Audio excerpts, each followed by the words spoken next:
Catch it early. Help us teach kids about cancer symptoms through Ultimate Frisbee clinics. Join us and speak up.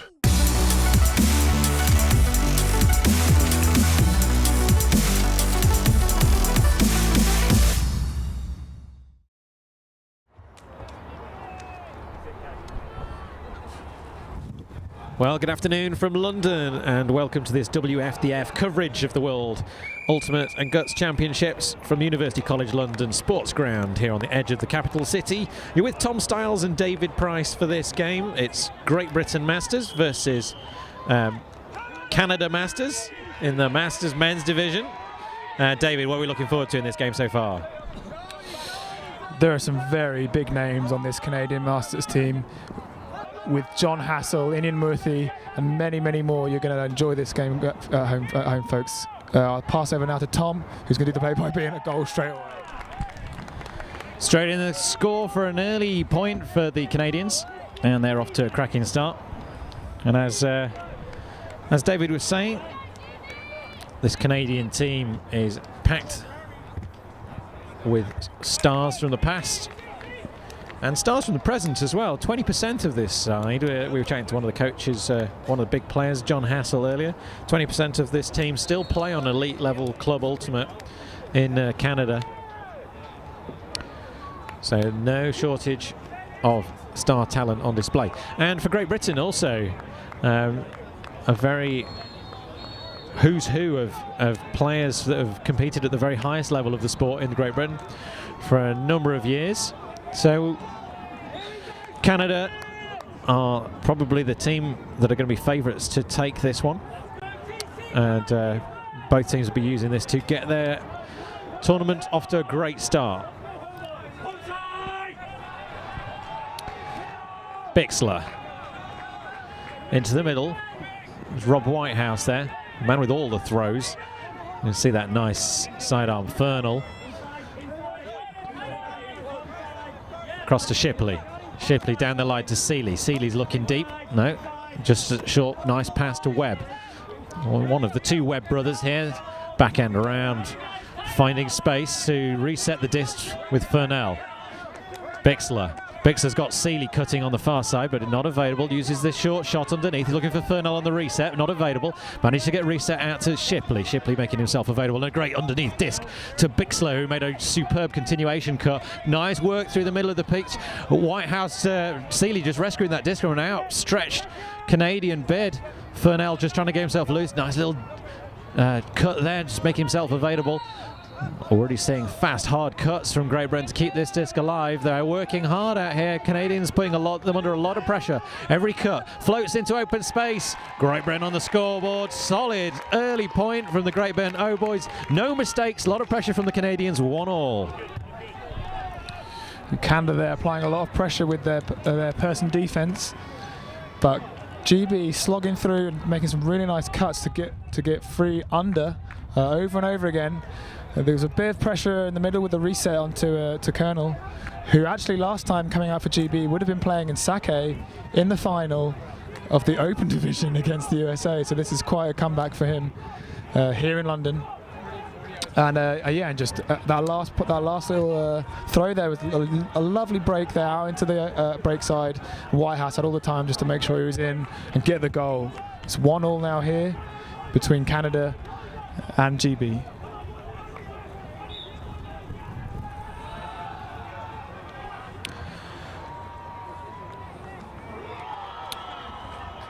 So myself and David out here as part of the WFDF production crew all week under the London skies. Janssen for Canada in loads of space, no mark on him. And Hassel now. Nice disc down the line to Donovan. Donovan's looking to continue that, but he said he has resets. And across to Hassel on the far side of the pitch again.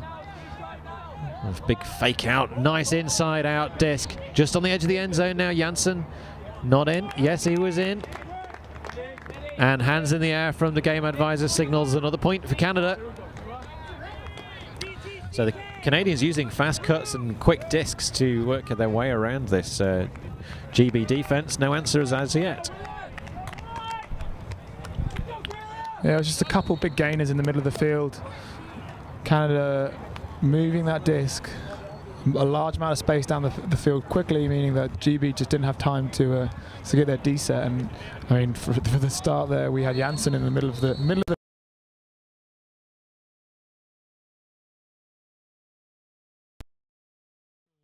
They're going to want to come out hard, as we spoke to them before. They just want to stifle GB's home advantage early on, and they kind of have to react to that now and make sure they can apply pressure early on in the game. If you want to get in touch with us while you're watching the game, if you're tuned in, good morning in Canada and welcome to the game. Let us know at Tom Styles for me and at David_Price. Oh, and a point block straight away from the number 7 shirt of Graham Withers. Disc over the top. It's going to be caught with ease and pressure from the outstretched hand of Withers, getting that point block. Disc going to ground, and the stall count was already very high. That's an upwind break. The wind is not the strongest, but it will play some factors in this game as it swirls across the top of the trees. And Canada showing dominance with that pressure. Yeah, a lovely point block there from Withers, who, to note, as the brother of the VC CEO, Adriana Withers, who's also here. So I'm sure she'll be very happy with that. Her brother getting an early D on the board, and well taken by Canada, taking advantage of that immediately. And that's already put GB in the back foot with a break. But I'm hoping, and I'm sure they will respond. After playing against them a few times over the last few weeks at Windmill and various other tournaments, I know they're a very hard team to keep down. Yeah, it's early in the tournament, these pool games to kick off with. They're always a case of finding your feet. Sometimes you're going to accept the fact that the game is going to be fairly one-sided. And a quick start there.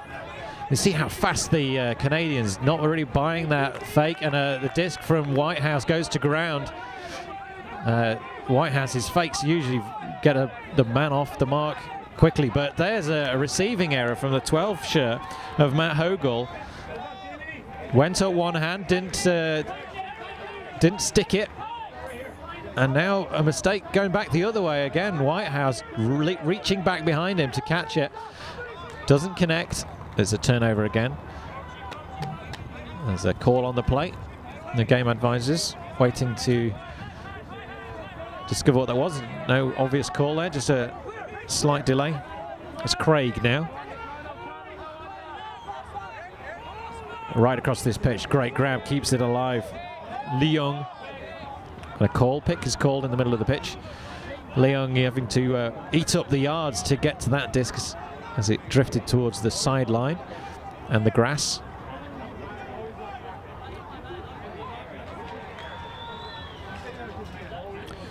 The facilities we've got here at the University College London sports ground in great condition, and the players have got this 3-metre line that keeps them back from the edge of the pitch. Only the game advisors are on that sideline, and I think all the players appreciating the condition of the facilities they've got to play on. Here in London, 27 is Davis. Back to Craig. Craig to Leung. No, Craig to the 12 shirt of Hogel. Hogel finding Saint-Amand. And Leung drops that one. No connection again. Pressure from Great Britain paying. An opportunity for them to work it up pitch now. Shot to Whitehouse. Whitehouse has got Atkins cutting for him, and he sends it. Atkins is going to chase this one down. The Saint-Amand is bidding on this as well. Saint-Amand reads it well, gets in front of Atkins, brings that one down for Canada. Turnover. And a dump back on their own end zone line. Saint-Amand swings across to Leung. Leung just loses his footing a little bit, but it's okay. Canadian backup in the form of Matteo. Big disc now from Collins. Collins sends it deep. He's going to be chased down by Saint-Amand, who's got more happiness at the other end. Not quite in though. He could have had the point and the turn there, but not quite.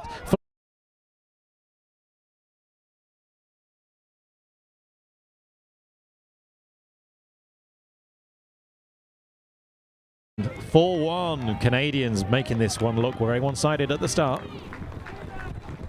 Yeah, a bit of a messy point there, I think. Both teams making some unforced errors, particularly around the sidelines there with a couple turns. And a timeout has been called, as we can see, by the Great Britain team. You can also see on the field the game advisors in yellow. They're going to be giving some very useful information for both for us and for you guys at home and for the players. Watch what their hands are saying and try and learn the signals if you can. They are very useful for us and for you. But I wonder that during this timeout, I think GB will want to just calm their nerves a little bit and try and settle themselves down into their systems. And I don't think they're quite playing the way they want to play, and hence they're turning over and taking on bigger risks.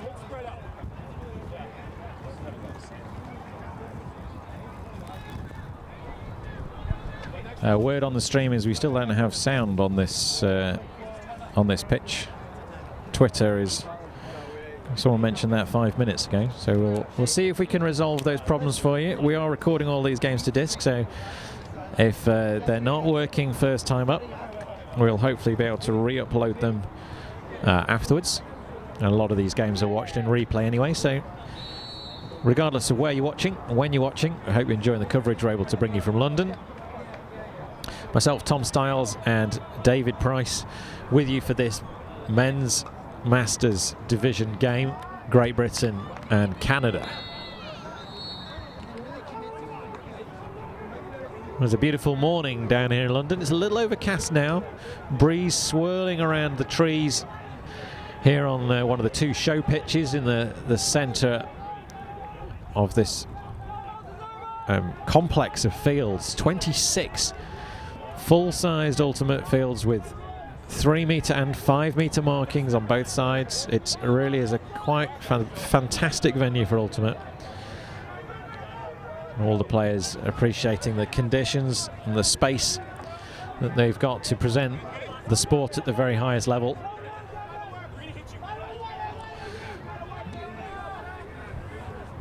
Big disc rises high into the sky. Caught by Cornelius and straight to Furnell. Furnell through the middle to Benjamin. Benjamin brushes off that pressure from Canada and finds Whitehouse. Whitehouse looking for a deep shot here. No. Those deep cuts going. And now Whitehouse is available a second time. Benjamin shooting deep. Is going to have some pressure under this from Graham Withers. Benjamin reads it, keeps his feet in. There's a score for Great Britain. Shot from Whitehouse. Perfectly read by Benjamin. Toes the line. And great point from Great Britain. Yeah, you could see a couple of times they wanted that. There was the first time Whitehouse got it, 3 players going deep.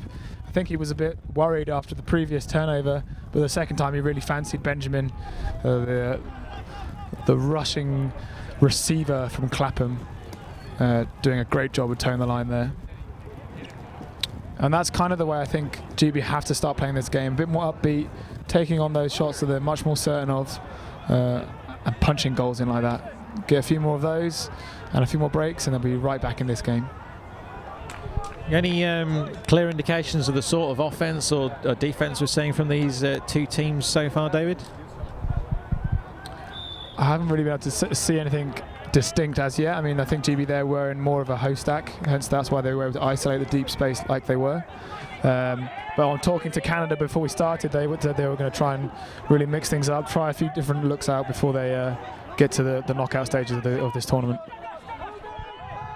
Big disc from Murthy. Going to be caught in the end zone. Oh, nicely taken down by Stephen Armitage there for Canada. And we saw a straight up 5 in the stack. 1 reset and 1 handler just taking in that deep shot down to Armitage. Making it look easy. A little bit too easy, perhaps. Yeah, I think it was just a well-timed cut, and he was just able to throw a fantastic throw there into the path of the player. And he didn't have to do much to reel that one in. I think something that Canada are doing very well is using the disc. So they're really breaking the mark and then using what the player is giving them, obviously, which is an open break side, and attacking it straight away. I mean, right there, that was a good deep shot. But we've seen in previous points, they're definitely attacking that break side early and moving the disc along that what is an undefended side. See conversation on the sideline here with Rayner and Zimmel. Mark Zimmerl just working out their cuts. These players are not a club side. This is players from all over Canada. They train regularly in their pods, but they've been getting together for training weekends, that sort of thing. We see one of the Webb brothers now looking to send this disc down pitch. Whitehouse ghosting in behind the horizontal stack here. Managed to put some distance between himself and Mathieu. And Webb finds him now. Deep shots have been coming from Whitehouse thus far in this game. Back to Webb. Back to Whitehouse. Whitehouse again involved. And Atkins is coming under now. And so's Fennell. Fennell's got a disc or two. One of the key handlers for Great Britain and Clapham. Webb now, a beautiful disc. Atkins making himself available. Great pressure from the Canadian defender there. It's really stopping that shot. And it's a big disc. Floaty over the top. Scuba from Whitehouse. And they made that look quite nice there, the Great Britain offence. Good flow. Just to slightly correct you, Colonel has never played for Clapham. He's only ever played for Emo. No, never played for Clapham. He's an Emo player. He has. Well, ask him. Anyway, on Twitter, let's ask Twitter. Can someone from Emo confirm or Clapham where Colonel has played? I'm pretty sure he's an Emo player. Anyway, it was well played actually, and Whitehouse there, as always, the man with all the throws, tossing in a little scuba there for the goal. And this is exactly what GB need now. A few points on the trot, really get themselves and their heads in the game, and give these Canadians a run for their money. This might be one of those occasions where my heritage, as I like to put it, actually works out in my advantage. David has got his finger on the pulse of the current situation in Great Britain Ultimate, but no doubt about that. But 10 years ago, I think it might be a different situation. Murphy with the disc for Canada now. We'll settle that one as it comes through on Twitter if you let us know. Rayner. First time we've seen Rayner attacking this disc down pitch. Donovan finds Rayner again. Distinctive hack on backwards, and the 61 shirt finds Fletcher now. Poach from Ollie Benjamin, just trying to take away some of the angles there downfield, but he's managed to find Donovan once more, and Benjamin comes across to cover this. Jansen now to Hassel. Canada not having too much forward movement on the disc here, but they've managed to find Armitage, and now Rayner once more to Murphy. Back to Donovan. Donovan shot into the end zone. Hassel underneath it. Brings it down, has to go to ground, having to work hard there, making a few more passes than perhaps they would like. But the Canadians lead this one 6-3. Hassel there, really picking that disc up off the floor. That hammer was very low to the ground. But the Canadians looking very, very smooth, attacking the deep shots and coming hard under. They're always going to get that disc, and you could see it there. There were no real issues with them moving the disc. I think they didn't really need even to take that difficult option on. I think they could have kept swinging it and moving it up and down that way to get the goal. But here we have a Canada timeout, and we'll be back to you in a couple of seconds.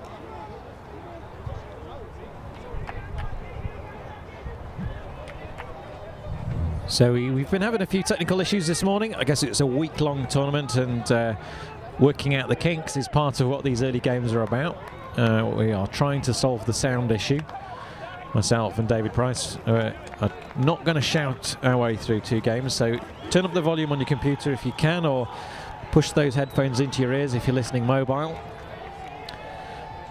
We'll hope to resolve any kinks and niggles before the middle of the week, when the action starts. Quarters and semis through Thursday and Friday, and some of the finals on Friday evening as well, and then finals all day from the Allianz Stadium just down the road. It's going to be something like 5,500 people in the stands for that one. It's nearly a sellout in the big stadium. It's the Saracens Rugby Stadium, and cannot wait to get down there and have that big grandstand overlooking the pitches. But we're down here at the University College London Sports Ground for the rest of this week until Friday evening. Furnell, Shipley. Shipley's got Tyson cutting back for him. Furnell going down the line. It's a deep shot though from beautifully read by Whitehouse there. He made that cross-curled cut, and he had to because Shipley had no other outs. And a bit of a barge there from Saint-Amand. Back in quickly. Whitehouse looking to spin it in the end zone, and Atkins making a great cut. Athleticism from one of the senior members of this GB Masters team. And they bring it back within 2, 6-4. Canada being very aggressive there on the resets. Really trying to stop GB, getting the disc moving, but well played by Whitehouse. Took his time. Was luckily fouled potentially as well. And able to get that disc to Colonel for the goal, who are yet to know where he played.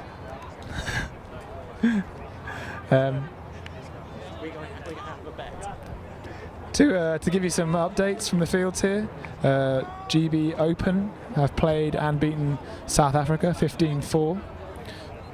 In the Belgian Open team have beat the Czechs 15-10.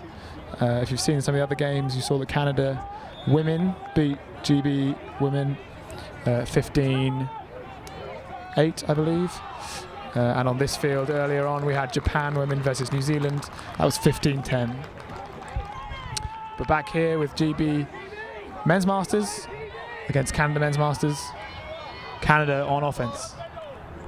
The pull from Paul Waite, staying in beautifully. Nice pull from the, is a shout from the Canadian sideline. This is a Z formation from the, a zone formation. And they transition to the one-on-one quite quickly there. So we need to work on our hand signals. I was... Okay, I got it now.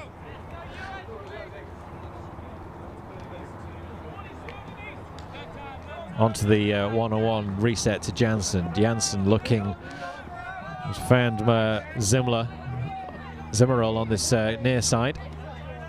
Coming to Marcus Ford now, low hands, pressure across Buckling now, low on John Hassel. Buckling and Hassel similar in stature and build.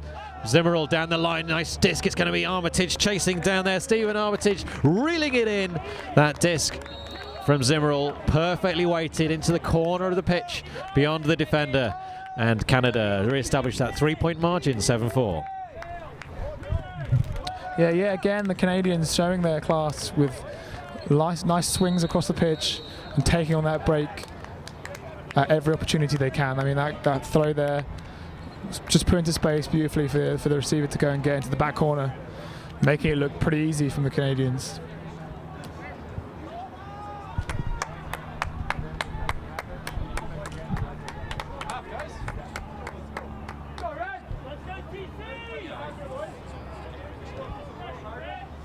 Earlier on, you would have seen the stream game. It was very sunny, very warm, and just in the last hour or so, the weather's gone a bit cold and grim, having a bit of breeze, going from currently from left to right.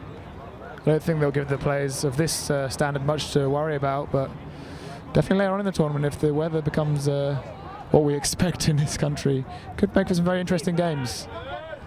Yeah, the weather will be in full effect later on this week, where we've seen some forecasts that it's going to be an unknown quantity. Lots of showers we expect. Whitehouse now for Great Britain Masters against Canadian Masters in the red. Oh, and I don't know if Furnell had the sight of Bixler approaching him and just put him off his stride there. A missed catch. And he's coming to pick up the D now as Brett Taylor with the disc, finding nice flow to Leung. Leung, and a slight miscut from Graham Withers there. is picked off and a deep shot goes up straight away. Going to be chased down by Atkins. Has he got the legs together? He's going to bid. Oh, he got his hands to it, but he just popped off his fingers. Great athleticism from Paul Atkins again, making the deep cut. Did all the hard work, got his fingers down to the disc, but he couldn't quite reel it in. If he's a master, then you're joking me. That was an incredible bid for this particular age range. I think he did an incredible job there.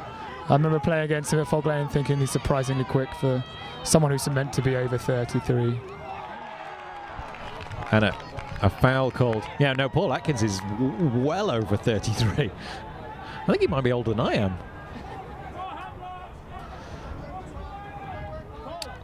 Bixler and his Canadian counterpart, Phil Watanabe, having a conversation down there on the sideline. Dave Bixler and the 22 shirt. Well, this Great Britain squad went to Europeans last year as Masters. It's a 2-year project, but a lot of players from a rich generation of Great Britain talent turned into the age bracket in the last year, so they've picked up 9 fresh players to bolster the squad and really bring in some younger legs to go with the older experienced heads. Relative to their to the age, I guess. Yeah, but they have brought in some really good class GB players, most of which I think have played GB. I think there's only 1 or 2 newer to the scene, like Steady. I think Ewan Buckling maybe has had a scene before this rotation. Canada now back on offense. Big diss there from Collins, going to be chased down hard. Oh, it's a huge bid from Chris Keith. No, got that the wrong way around. Chris Keith there with that great bid, number 13, and the disc shot from Andy Collins. Canadians not quite as clinical as I'm sure they would have wanted to be this early in the game. Bixler to Whitehouse. Webb cutting deep. Whitehouse looking to get the disc back to Cornelius, and he does so. Cornelius, the floaty disc over the top. Bixler's got time to reel this in. Pressure from the Canadians, but Bixler's there. And another huge bid from the Canadians. And a contact as Collins came through that disc. A strip. 27 shirt of Phil Webb. Uncontested. It's coming in on 1.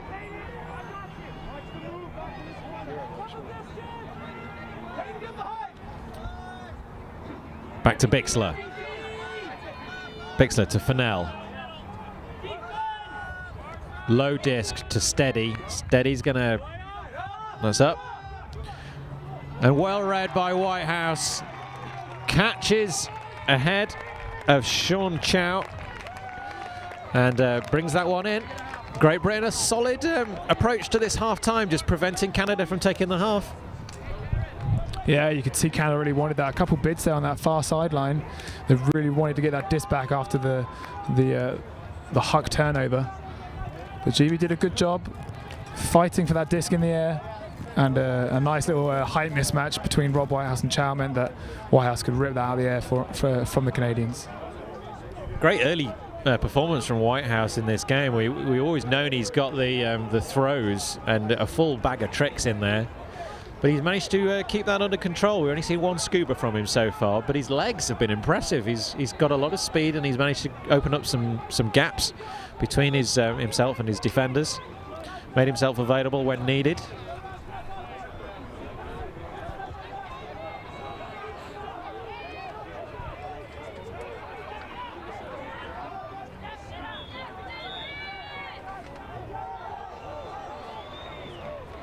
So Great Britain going out here. Paul Waite with the big disc for the pull. Trying to see if they can break this Canadian team going up against the wind. Zimmerl.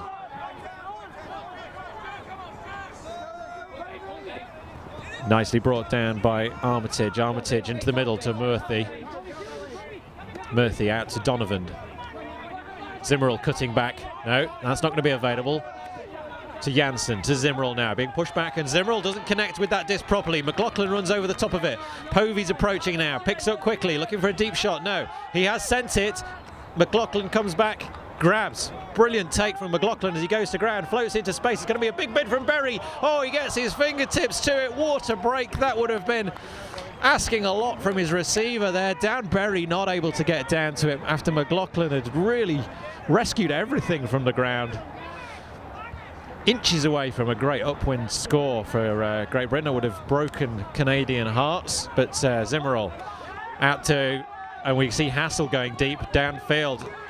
But again, a drop. Donovan not under any significant pressure there. Into the end zone quickly. Waite bidding on this, but there's going to be Canadian pressure, and there is Canadian pressure, and that Canadian pressure results in a turnover and a call from Waite. Some discussion from Janssen. Your view, David? I think what Paul Foy will be calling there is foul, and that he was, whilst in the air, he was contacted and unable to make a play on the disc, which could be fair. I can't tell. It's very much a player's call in this instance. We don't really have a good perspective from here either. But it looks like the advisors have been called upon and their advice been given, and a turnover. So it's well discussed. The GA's there moving the game forward, making sure we don't dwell on the call too long, getting both perspectives and moving the game forward. So Canada now on offense. Yeah, game advisors really helping the players to make the decision. They don't make any binding decisions. They can just provide a perspective. Hassel now, almost cranking up that big shoulder of his. Send a deep shot, but instead he has to dump back. Pressure from Great Britain, forcing Canada onto the back foot a little bit in this point. It's a long point. There's been mistakes from both teams. Big break moment if Great Britain can put it in, but so far Hassel has it again. For this Canadian Masters team, unleashes it this time. It's going to go deep beyond Murphy, and that's a turnover. A little bit rushed, not the greatest shot. Too much beans, not enough float. Canadians feeling a little bit of heat in this point, David. Yeah, I think they just, I don't know what it is, but something has changed in the last few points. They seem to have a few errors creeping in, mostly unforced, a few little drops, maybe they're rushing slightly, and now that they're feeling that momentum slip, they're rushing when they do get the disc, and that's kind of catch-22. It means they're just going to make more unforced errors. But let's see. I mean, now GB taking on a deep shot. Oh, Stu Graving very close to that one. Unfortunate there for GB. Yeah, great from Greer bid, but Rayner was there. Janssen now swinging it across to Armitage. Armitage back to Janssen. Janssen's a shortage of cuts coming out of the stack to meet him there. Resets to Zimmerl and then gets it back. Janssen now advancing to Donovan. Donovan's blady swing back across the pitch is too big for Janssen. Another disc handed back to Great Britain. The team in white grateful for it. Can they actually take advantage of this possession that they've been gifted? And Rayner reading that very early. Beautiful interception from Rayner. Webb this time going out. Big disc into the end zone. Another dive from Great Britain, but it's not enough. And Rayner there with the huge turn, saw it early, got his hand down to it. Canada scoring 8-5. Yeah, that point there was tired heads by the end. I think both teams just wanted it to end. There'd been quite a few turnovers, but they made up for it and punched it in, Canada, and they took half. We'll have a short break now whilst the players rest up, get their water on, and we'll do the same here. We'll be back for you the second half.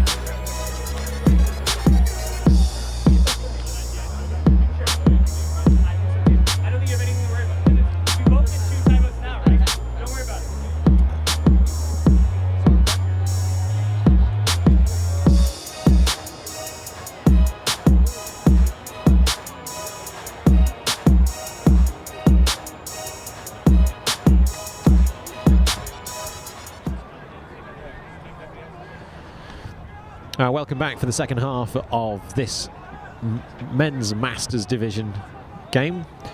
Great Britain and Canada, thanks to the people corresponding with us on Twitter. Craig Stephen and Rob McGowan, Adam Reed also, and Robert Goff has been in and out of the coverage today. We think we've got the audio issues resolved now, so if somebody who's listening on Twitter could tweet me, I'm at Tom Styles, and just let us know that the audio issues are sorted. And I'm with David Price, at David Price, David_Price if you want to get in touch with either of us. Big disc from Shipley now for Great Britain. Furnell's underneath this. Is he going to read it perfectly? Oh, great boxing out from Furnell. He's got the disc, but what can he do with it? He pops it into the end zone for a quick and easy score. Elias Tyson picking that one out. And Great Britain coming out of the half with a quick point.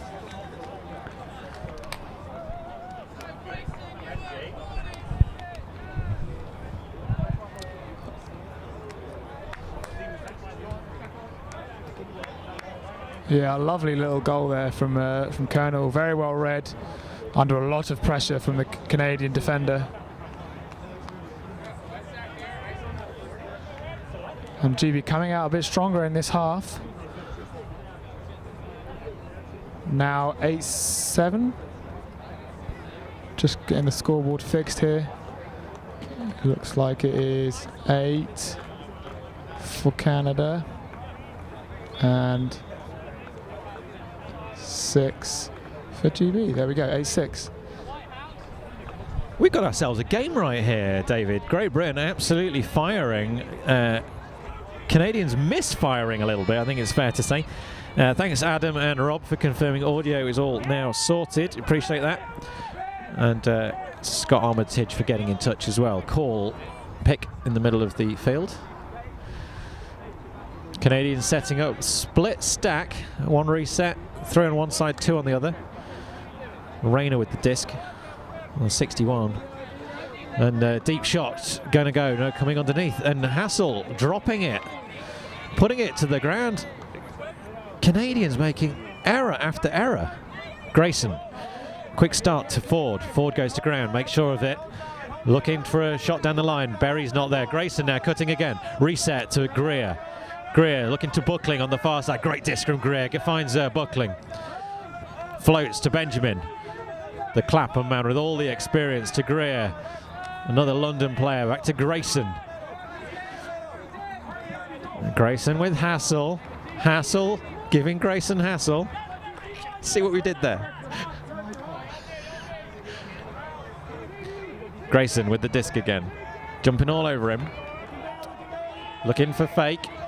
Looking to try to find a big disc out. Finds Buckling in lots of space. Dumps to Benjamin. Benjamin is looking for a shot down the line. Finds outstretched Dave Ford, who scores upwind. It's a big break for Great Britain. Fantastic goal there from 5 London legend Dave Ford. Steve, you can have a drink now. And just a note, Dave has just been made a father, and on Father's Day, his son is watching him right now for the first time on the live stream. So a shout out there for Finn and Sarah who are watching Dave score his first goal here at the World Ultimate Guts Championships. Absolutely key moment for it as well. Canadians making a few mistakes, having started this game up so well. And Great Britain capitalising on that. It's a big break upwind. The wind isn't the key factor in this game, but it will play a part. And it's definitely the trickier of the 2 end zones. The deep shots aren't going to be quite as easy to hit at that end. The wind is going to swirl across the top of those trees. So Great Britain, I think, went into this game expecting to use it as a training exercise and use it as a bit of experience. The Canadians have come to this game with a lot of experience and some legendary players. But right now, the team in white are putting it right to them. They're going to go down pitch. Out of this half, they've made a great start, and Dan Berry runs down there. Mark Zimmerall now. Can Canadians steady the ship, show their true class? Donovan to Armitage. Armitage with a deep shot. Hassel chasing this one down. Acres of time, acres of space. Hassel reels it in. And that shot from Armitage was pure class. Yeah, you really can't give John Hassel that sort of deep space. He's always going to pull that one down, and there's a lovely shot there. Really now they're changing up their strategy. They started out with a bit of host stack and some isolations in the lanes, but that was a nice and simple, old-fashioned vert stack. Get the disc on one side, look for the power play, and take the deep shot.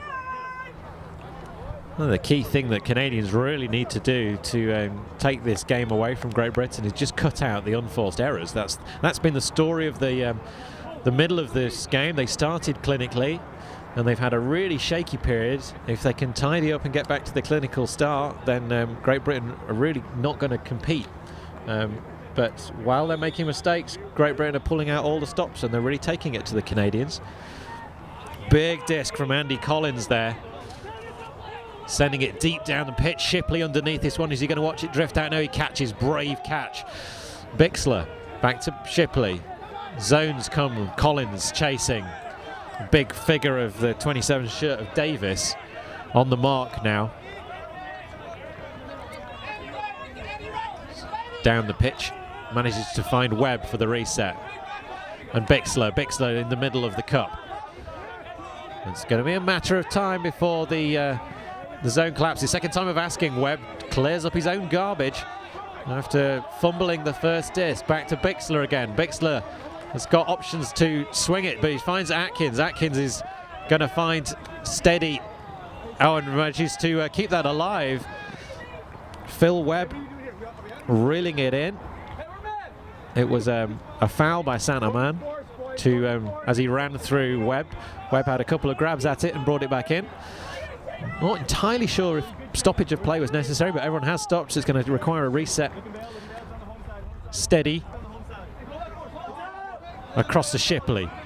Shipley looking at that deep shot into space. There's going to be Atkins underneath it, but it's taken down by... Was it White? No, it was Whitehouse in that far corner again, showing a turn of space. An upwind score for Great Britain once again. They bring it back within one. 9-8. What a game. Yeah, Tom, it was very nicely played there by GB. They were pinned in that corner, and Canada really applying some pressure on that with that zone, able to really get GB stuck. But with a lovely little break from Bixler, the GB were able to move their offense through the middle and eventually find that lovely deep shot there to Whitehouse. It's very well played there by GB to be nice and patient, take their time, and not rush the shots on their zone offense. The score here now is 9-8 to Canada. Yeah, thanks for everyone who's sending us messages about the quality of the stream. We're trying to sort all these gremlins out, make sure that we understand what's causing them. I think we've sorted the audio so you can hear us now, but I think there might be some mistiming. Standard way of sorting out the mistiming. Oh, that disc has just bobbled in the wind. Did you see? It was like it got on an elevator, took a little trip to the sideline, didn't come back. So Canadians able to bring this disc in way up the pitch. Thanks everybody for getting in touch. At Tom Styles, at David_Price. That's Pryce. If you want to get in touch with us on Twitter, the best way. Nick Sampson saying it's all about execution in this game. Mainly good choices, but poorly thrown. Massive chance for Great Britain Open Masters. Zimmerl. Rayner, not a cleanest of discs there, but Rayner collects. Again a poor collection from Nyland there, but keeps possession. Rayner again. Rayner looking to Nyland, doesn't find him. Out to Armitage. Armitage collects. Janssen cutting. Lots of red shirts scurrying around inside the end zone. Zimmerl across the pitch. Armitage.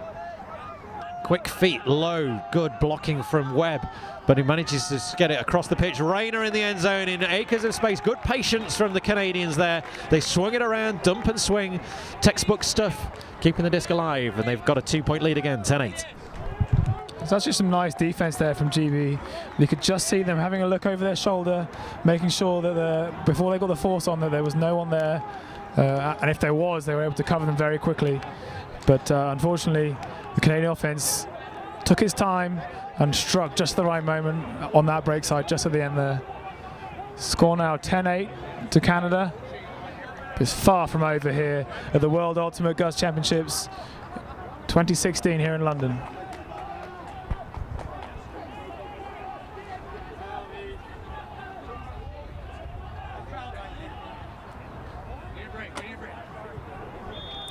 Tom Stiles has just returned with a box of tissues. I'm hoping that's for his hay fever. Brilliant. Yeah, it is a bit windy here. Probably a bit of pollen swirling around. But these boys, these men are on the field, are not bothered at all by this wind so far. Whilst we have seen a few unforced errors, I don't think they're due to floaty discs. Oh, it looks like an offside has been called. The use of the observers, the advisors, who give an indication as whether the team is offside or not, and that means then that GB can choose whether they wish to take that or not. And after the last pull, you probably would take that. Canada with a very deep pull shot in the previous point. GB opt for that right now. Well, that's interesting. That's it was the first offside call we've seen in this game, and the first one we didn't see one in the opening streamed match on pitch 2.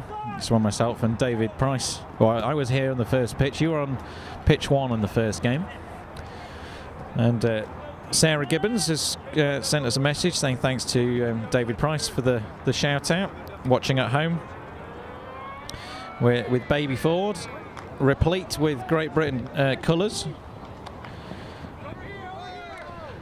Watching on Father's Day, some of these players, family men, as well as elite ultimate athletes.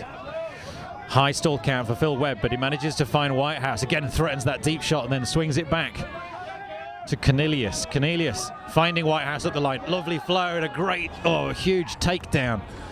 And that is going to be a stinging, winding blow as it's steady. And that's looked like a heavy impact. Oh, it's Shipley. Yeah, Shipley has taken a fair share of impacts in his time. What was your view on where that impact came from? Well, what happened was Whitehouse had gone down the line. The disc had probably gone a bit further than expected, and Shipley was just coming, I guess, to help out. But Whitehouse was all over it. It was an absolutely fantastic grab. Shipley looks like he's taking an injury. I think he'll be okay. He's on his feet, and he'll probably be coping with that okay.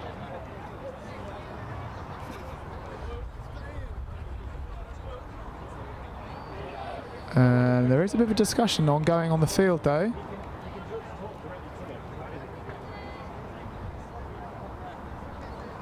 Talking as to whether it was, I don't know whether it was a foul or not.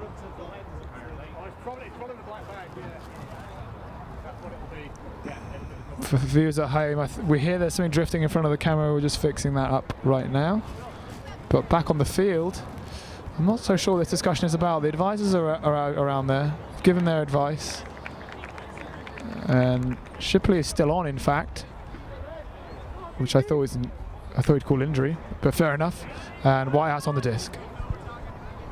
Shipley's like a tank with a couple of dints. Whitehouse with the disc now looking to conjure some magic from this situation. And a foul called against Dan Ellenberger. And Canadians applying a lot of pressure here, making the stall counts are higher each time the Great Britain team have the disc. Both teams really having to pull out all the stops now. Big step out, big disc from Furnell's floating, Atkins underneath it, but big pressure, toes it in. Is he in the corner of the end zone? Is he in the pitch? Is he in the end zone? Not. Oh, there we go. There's the point from Great Britain. Atkins rises like a fish, grabs the disc high, toes it down, not inside the end zone, and a quick disc for the score. Great Britain back within one, 10-9. Great Britain doing very well to take that pressure like a sponge almost, and just take on those options that normally would be absolutely free, but the Canadians are always there and still come down with it. It's a fantastic bit of athleticism from both Whitehouse on that far sideline and from Atkins in that end zone right there. Yeah, I think the Canadians have still got some personnel errors that they're making, but they're not as bad as they had been in the middle part of the game, where they really struggled a lot with unforced errors. Great Britain took advantage of that, but now Great Britain have risen. They've realised they're not out of this game. They realise they've got a chance of putting the pressure on the Canadians, and Canadians not 100% comfortable with the pressure. Certainly not playing on their A game at the moment, but it's given a great spectacle, and we hope you're enjoying it wherever you are. At Tom Styles and at David_Price. If you want to get in touch with us on Twitter, send us a message. Rayner picks it up. Quick disc to Zimmerl. And another case of it. James Donovan this time. Disc looked absolutely safe. Tried to grab it. Disc has gone to ground. It's another turnover to Great Britain. This is a chance to level up at 10 apiece. Benjamin picks up the familiar 78 shirts. Disc from Benjamin was a poor choice. Sliding backhand. Do you see what he was trying to aim at there, David? I think he saw someone streaking deep on the break side and just wanted to float it into his path, but as he released it, I think he just held on a bit too much and it became more of a knife, which was very unfortunate. I think that it might have been on, but he also probably was in a bit of a high stall count situation. So Zimmerl once more. Pressure from Great Britain, just pinning the team back, but it's all about the Canadians being able to tidy up their errors. Pressure. Huge bid from Ford, gets a turn from Armitage. The team in white taking it to the Canadians. This is an absolutely stunning game. Paul Waite. Spins, fakes, pivots into the end zone, brings it down. It's the 3 shirt of Sean Webb, and they've leveled it up. It's 10 apiece in this opening game for these two teams, Great Britain men's masters and the Canadian men's masters side, in a real tussle. Canadians just desperately need to tidy up the personal errors they're making, but Great Britain are putting them under a lot of pressure. This could go either way. What grit there from GB. Even though they turned over quite quickly, Ford with a lovely bid to get the D and get the disc back on the side of the white. Got a little shout out there from Rob McGowan. He's tweeted at Tom saying, get in shovel hands, Paul Atkins doing what he does best. That'll be earlier on where he had that lovely run down into the end zone there, getting that grab under pressure. GB really showing some grit right now. Evening it up after a slow start. Can they take this on? Can they break again? Let's wait and see, fans. So we were having a discussion earlier about whether Dan Fennell had ever played for Clapham. And I said he had, and David said he hadn't. So if you could settle that for us on Twitter. Has Dan Fennell ever played for Clapham? Let us know, at Tom Styles.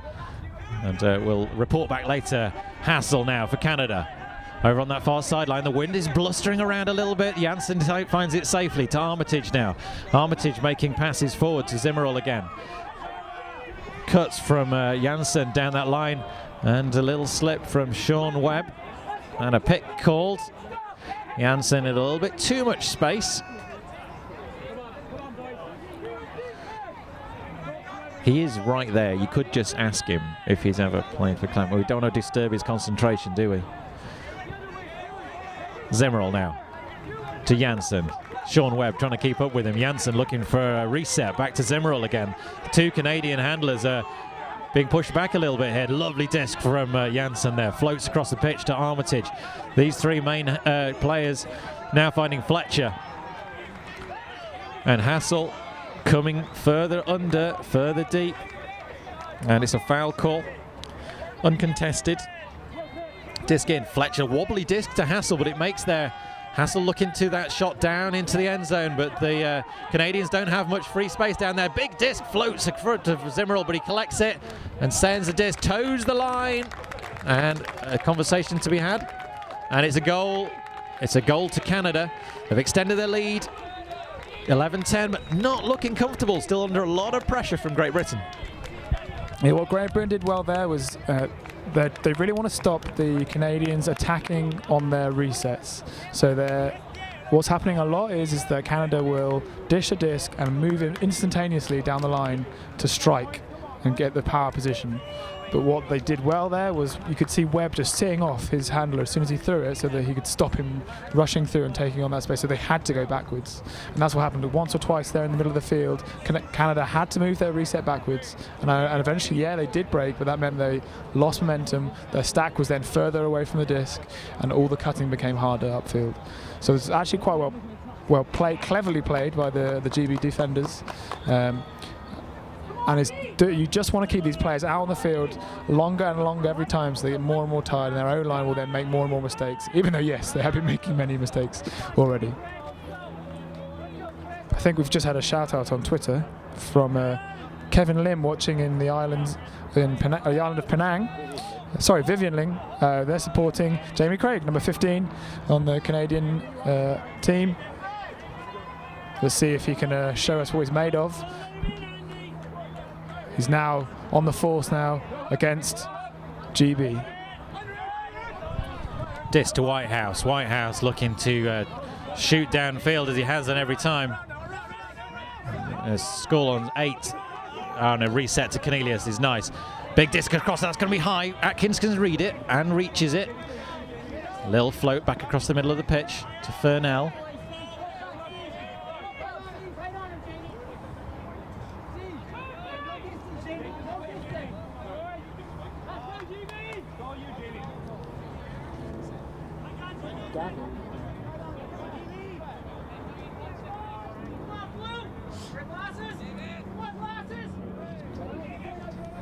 Well, there's now a Twitter debate between Mark Davin, GB legend, and Grace Ridgely, who I believe is married to Dan Furnell. So I'm with Grace on this one, I think. A timeout's been called. Dan Furnell, man on the disc.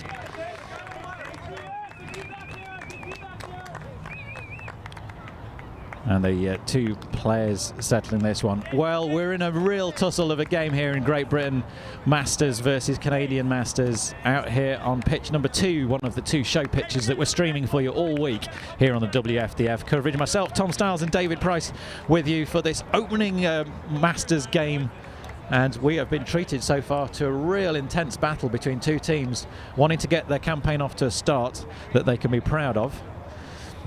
David, what's your view of how this game is going to go from here? Which team is going to have to step up, and how are they going to do it? When I came into this game, I was like I wanted GB to win, obviously, but I knew that the class of Canada would probably shine. And then when we came into 30 points, I saw that starting to happen. And then I was like, okay, what's going on? Canada making all these unforced errors. And now we see GBO right in this game, and I couldn't say it could go either way. It really could. Both these teams showing some pure determination to hold onto that disc and get it in the end zone, but also to rip it straight back off the other team. So I really have no idea what's going to happen. But what should happen for the team that's going to win is that they tighten up on their own structures, make sure they're doing everything right, the way they want to do it, and whoever does that better and sooner and cleans up their offense and gets really tight on defense, make sure the other team is absolutely stifled, I think they will win, because from this one onwards, I'd say it's about intensity.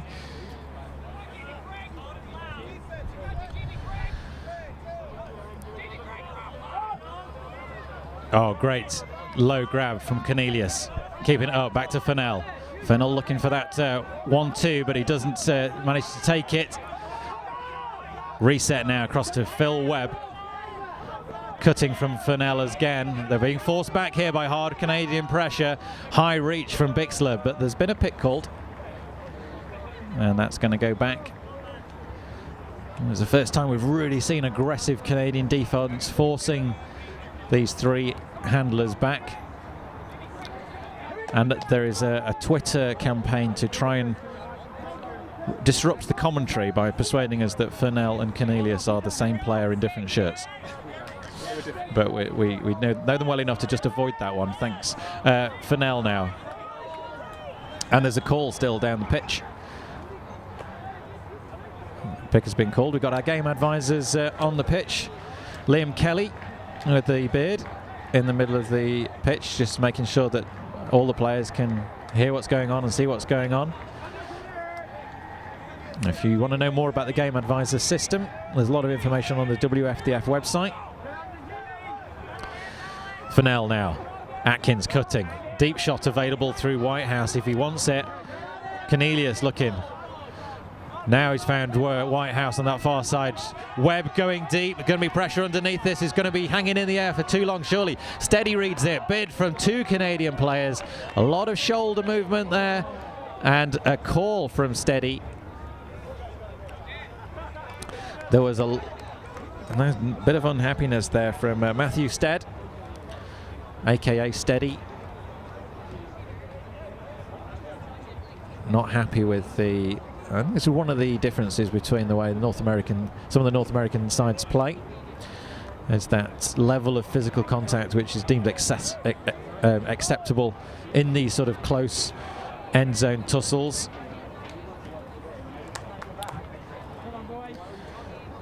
I'm not sure what the Canadian sideline players in front of us. Obviously got a view of that. And I'm sure the Great Britain sideline players will have a view of that as well. Yeah, it looked a bit back and forth to me. I mean, I think both teams could argue that was a foul. But it was whether the contact was initiated before and when, as to who was fouled when. Just going back to this Twitter debate, we've got a lot of people now knocking in saying, we're confused between Will Cornelius and Dan Fennell. We know who they both are. We just want to know, did Colonel play for the Bullfrogs, for Clapham? Some people are saying he did in 2006 for the World's team. Some are disagreeing, so we'll find out. If you can't trust Twitter, then what can you trust? It's like our primary source of information on this broadcast has been disrupted.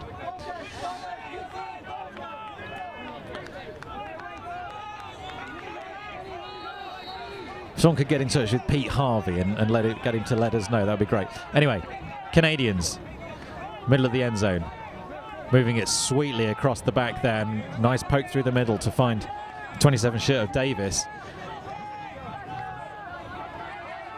Pressure across the number 12 shirt, Hogle. Collins now right on the sideline. Pressure from Atkins. And he's got a block. From the sideline, it sounded like there was a point block, but an immediate foul call. Atkins is discussing that. I can't tell from here. We've got a lot of sideline pressure. But the advisor is right there. And Liam Kelly, the advisor for this, is... I can't quite hear, of course, but I think he's saying that it was potentially a foul.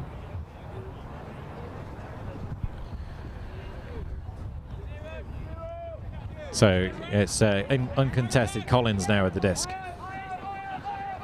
Collins is trying to find a reset, trying to find a disc backwards. He manages to find the 23 shirt of Matteo. And now cuts up the line. But the Canadians being forced further backwards on their own end zone line now. Both these teams know that they're in a real tussle. This game could go either way. Canadians with a 1 point lead at the moment. A little no look.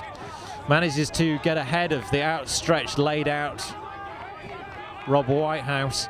Back to Craig. Jamie Craig. Pivots. Weary legs from both these teams. The disc is going across the front of this Canadian end zone, and a timeout called. Pressure from Great Britain, forcing the timeout. Big sideline action from a lot of the Great Britain squad, and fans in the local area have come out to watch this game. They understand the pressure that was created there by Great Britain.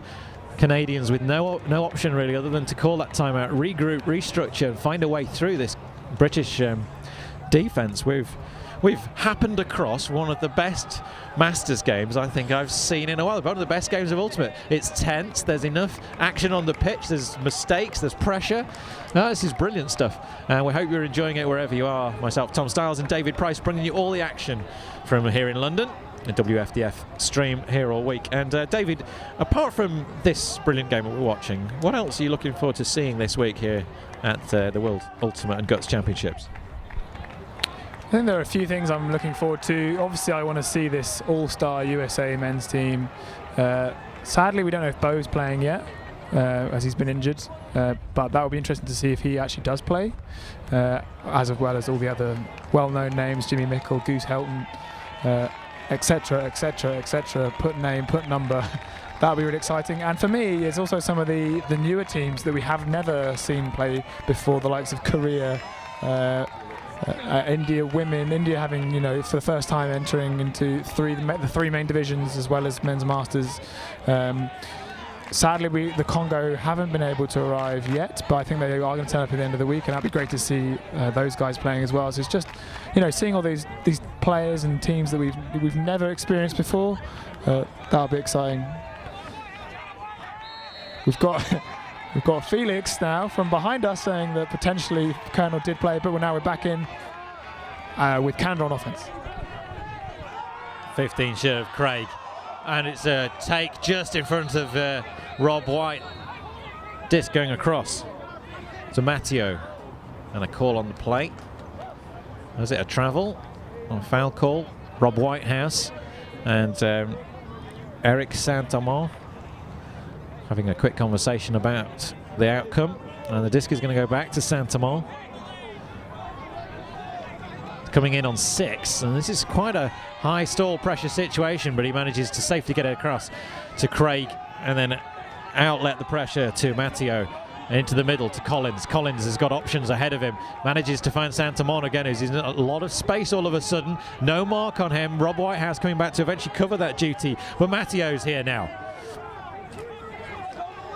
Again Matteo getting the disc from Hogel. Hogel back for the reset, but it comes beyond him and comes to Craig. Now it's back to Hogel. Struggling to make quick yards here, the Canadians, and that's not a good disc from Hogel. Low to the ground. Pressure across. Saint-Amand floats into the end zone. It's going to be near the back of the end zone. Is he going to be in or out? Signals from the Canadian sideline. Pressure. There's a game advisor right on point to give us their view, but they will not give it unless they're asked for it. And the Canadian player is claiming in. And the game advisor is offering a perspective. There's another game advisor walking in now. And conceded the goal. Yeah, 2 game advisors both given a perspective that the player was in. And Rob Whitehouse concedes that point.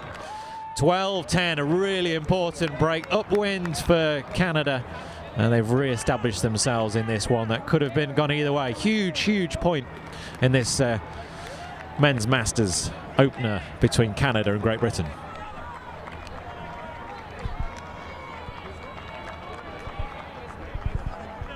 And the wind swirls around the University College London sports ground.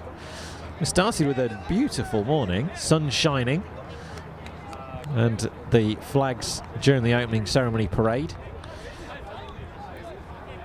were in full colour, along with all the supporting flags from all the organisations that support the sport of ultimate.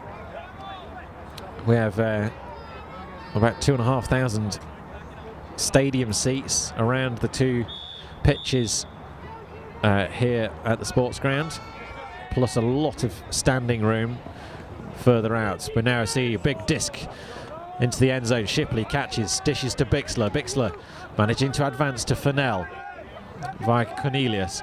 Fennell looking to, and a big block. Cornelius charging and clashing chests with the 16 shirt to Phil Watanabe. To Fennell. Fennell's got a disc if he needs it, but he finds Shipley instead. Shipley's got Bixler coming back under. There's a great cut from Bixler. Really took his man out of the way, then came back underneath, collected the disc. Fennell. A deep shot from Fennell. It's going to be drifting towards the side of the end zone. It isn't going to stay in. It's out of the side. And Phil Webb was in the A spot to pick that disc up. If it just had a little bit more inside out on it from Fennell. Not quite the touch he was looking for.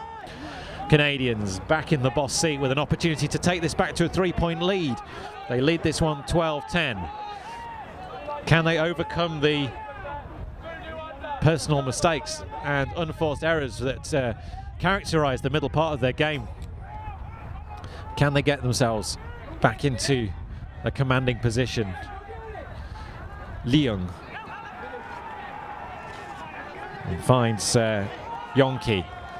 Yonki over the top, perfectly read by the 23 shirt of Elias Tayson. Tayson knocking that one to the ground.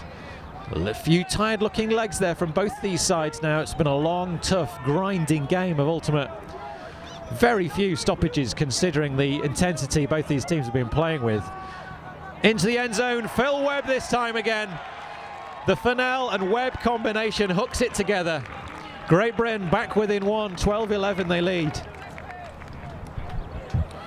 In that initial offense, I was really actually impressed by how GB had moved the disc from side, all the way from one side to the other, then back again all the way to this side before taking on that deep shot. Maybe a bit of a risk, but I think it was a nice little option. It's just a shame the pitch isn't wide enough to get the goal. And in the end, they were able to get it back in a nice, easy score. But that was very impressive offense there from Team GB. And the defense from the Canadians is intense as well. You can't take anything away from either of these teams at the moment. Both playing a hard game, and I think that the tension amongst the Canadian players here on the sideline, I'm sure they came into this one, no disrespect to Great Britain, but not expecting it to be this close. So wherever you're watching it, I hope you're enjoying this brilliant opening Masters game. Do send us a tweet, let us know where you are, and also do us a favour, share the link with everybody that's on your social media group. Just let them know. Fantastic live ultimate to be watched right now here from the World Ultimate and Guts Championships in London. Janssen across to Hassel. Hassel looking to the deep shot early. Benjamin low, trying to stop him. Nice disc down the line. Armitage catches that, but in the middle of the pitch going down is Buckling after a clash with Murthy. And the two of them shake hands. Respect between these players. They know they're in a real battle here. There's a kickstart to the tournament. Hassel again. Hammer to Janssen. Janssen forward bidding, really trying to make himself a physical presence. Mert Janssen dodging around. Hassel just like little disc, and again forward goes to ground, putting pressure. Shouts from the sideline, get up. Zimmerl now lays a disc into the end zone. Zimmerl's pistol shot right into the arms of Murthy, picks out the man, finds him with that great disc into the wind. 13-11. Canadians starting to tidy it up, starting to show a little bit more clinical offense, starting to take a lead away from Great Britain. Yeah, and like I said a few points ago, the team that's going to come out with this is the one that tidies up their offense whilst maintaining the intensity on their D, and I think that's exactly what Canada have done the last few points. You can, as we've already mentioned, their defense was a lot tighter, and they were very clinical with that offense. GB, I don't think they've changed much, and that's probably a good thing actually. They're maintaining the structures that they had, and they're still playing very well. They've just been unfortunate with that break in the previous those couple of points ago, and I still think they're definitely in this. We're making for a very interesting game for both teams and in both ends of the field. Shipley collects that as it bounces in front of him. Float to Fennell. Fennell looking at Whitehouse, trying to get his way around the big outstretched hands and arms of Davis. Manages to, it's the disc back to Shipley, is not collected cleanly. Hands in the air, quick jab. Oh, it's nicely collected in the end zone by Matt Hogle for a quick and easy point. That'll see heads, and from the team in white dropping. They felt the pressure of the Canadian defense, made mistakes, and Canada within one of taking this game away. It's been so close all the way through, David. Yeah, the cutters there kind of left Fennell a bit isolated. Both Whitehouse and his partner just flooded deep. Then came through the handler, and there was nothing for Fennell to hit, and had to take that hard angle with Shipley coming back, and unfortunately he wasn't able to get his hands on the disc. And from there it was a short field for Canada, and Colin Green just taking advantage of that straight away. So now Canada within one. let's make sure. Let's see if GB can hold on to this and maybe even get a couple more breaks. But my money's on Canada finishing this game out strong.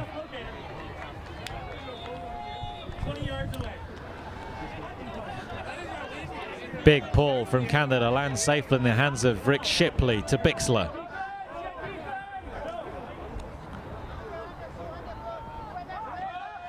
Deep shot, Webb underneath it, collects, lands two-footed.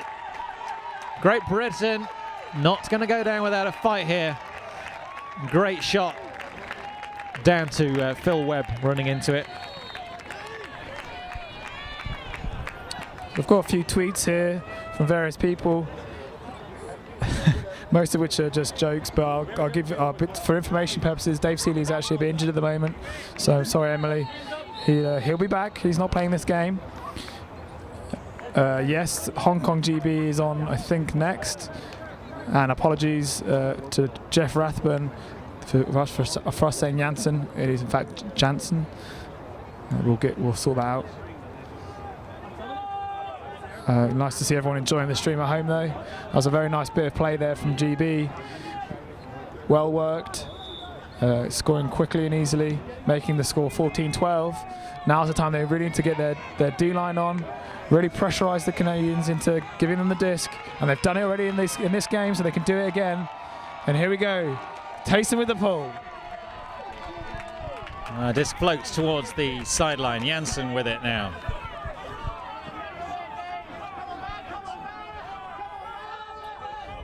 Disc from Zimmerl was high, but it was caught safely by the 22 shirt of Nyland. Nyland down the pitch to Murthy.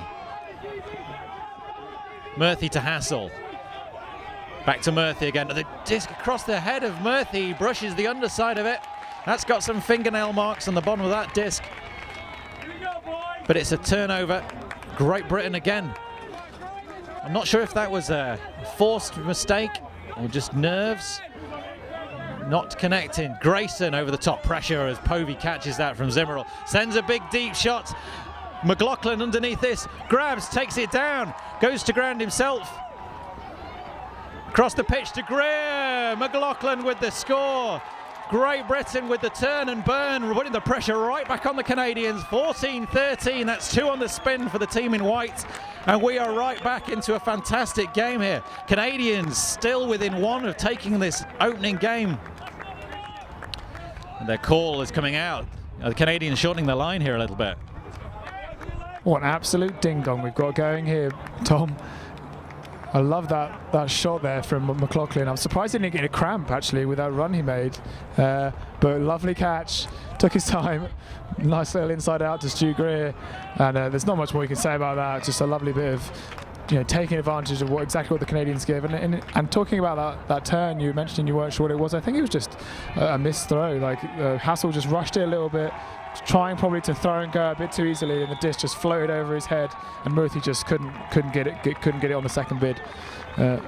Maybe in another time, another place, one of them would have picked that up, but giving GB that break, and now within 1. And the momentum with the team in white here. They're going to come down here, fight it up. We see, look at Dan Berry with the grit in his teeth and the fire in his eyes as he comes down and puts pressure. And straight away, Hassel with the disc. He's going to send a big, deep shot. This could end it all right here. Saint-Amand just adjusting his run. He's just short of the end zone. The Canadians taking a bit of a bashing from Bixler. Not a fan, although it's not Sean Webb there, as Saint-Amand sends all the players back. Sean Webb chasing up there. Got an absolute shoulder full of Saint-Amand. Saint-Amand not happy about that at all. Just chasing down. A little bit too much enthusiasm and exuberance. Saint-Amand on the edge of the end zone, trying to take this one. Trying to look for a fake, and manages to find Zimmerl again. Where's he got? Hassel cutting up the line. Looking for a reset, looking for pressure. Jacks it into the end zone, and it's a D from Ollie Benjamin. Gets the block right on the edge of the line. David is going to have no fingernails left by the end of this one. Absolute cracking, crunching game of Ultimate we've watched between the Canadians and the Great Britain Men's Masters teams. Sideline is in full force. Everybody all the neutrals have watched a great game of Ultimate. A mistake from Povey. His disc is over the head of Ollie Benjamin. Hassel's got it. The trigger's loaded. He's found Fletcher. Fletcher arrows it into the end zone. Connects. Oh, and a call. Call on the plate.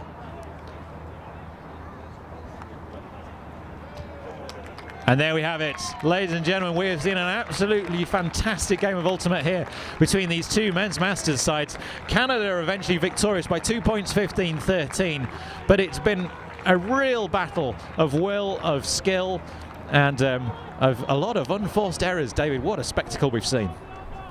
Yeah, like we said about just after half-time, Canada made a series of unfortunate errors which gave GB the middle of that game, but very well played by both teams in the second half there.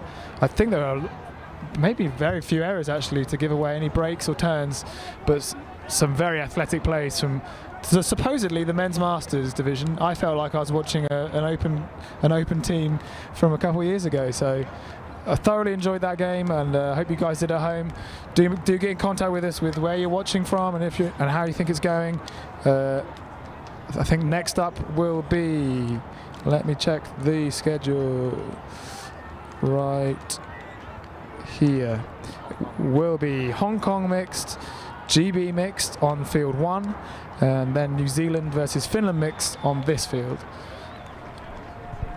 So just to finish the discussion we were having about Colonel, we now have a stack of evidence that he did definitely play for Clapham. We've got pictures of him.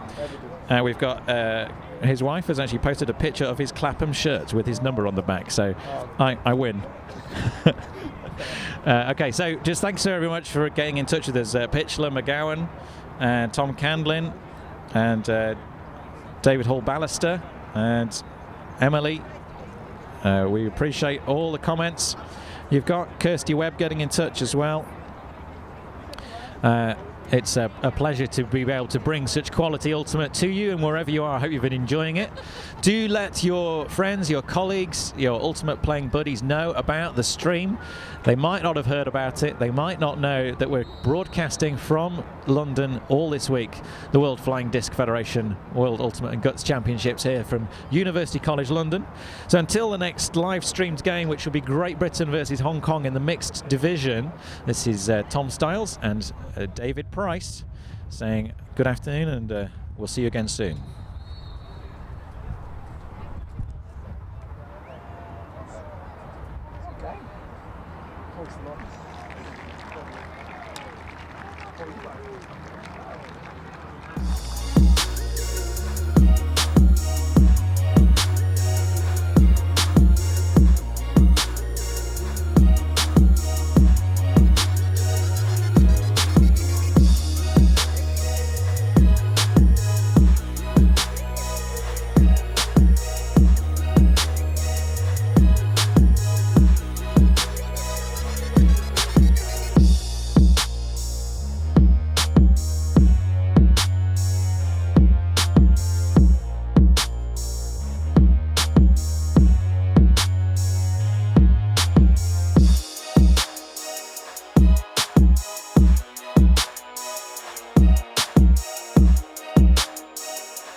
Catch it early.